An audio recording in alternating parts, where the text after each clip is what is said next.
Election commission की impartiality है, उनकी फंक्शनिंग है, वो अंडर डाउट है। और वो सिर्फ एसआईआर की वजह से नहीं है।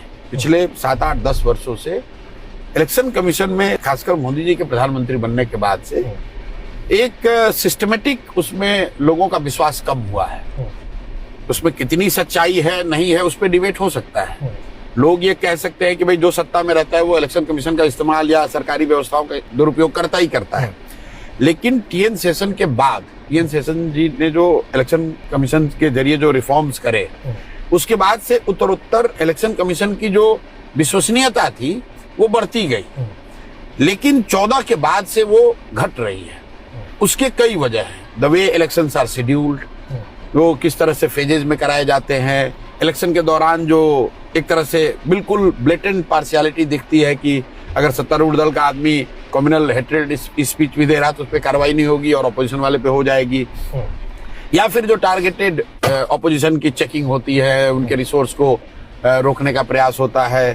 तो आपको पहले बड़ा परिदृश्य समझना है कि जनरली इलेक्शन कमीशन पर लोगों का विश्वास या एज ए इंस्टीट्यूशन उसकी विश्वसनीयता पिछले 7-8 वर्षों में कम हुआ है। दूसरी बात जो हुई, जो अभी राहुल गांधी ने कही है पिछले साल से जो शुरू हुआ महाराष्ट्र इलेक्शन के बाद, एक ये बात है कि इलेक्शन कमीशन इम्पार्शियल नहीं है। और दूसरा, जब उन्होंने कुछ तथ्य रखे, बात राहुल गांधी की नहीं है, बात यह है कि he is the leader of opposition.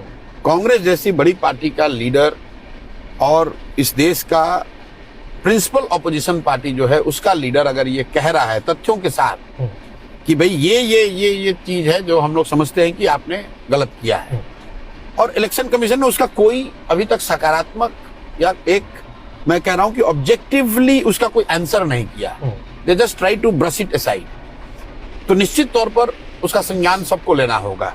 अभी जो यहाँ बिहार में हो रहा है, अब आप इलेक्टोरल रोल रिवीजन कर रहे हैं, ठीक है भाई, इलेक्शन कमीशन का काम है। इलेक्टोरल रोल शुद्ध होना चाहिए, स्वच्छ होना चाहिए, एकदम जितना बढ़िया बन सकता है उतना होना चाहिए, ताकि हर वो व्यक्ति जो एलिजिबल है वो वोट कर सके और कोई गलत व्यक्ति वोट ना करे। ये उनकी जिम्मेवारी है। लेकिन अब इलेक्शन के 3 महीने पहले आप कह रहे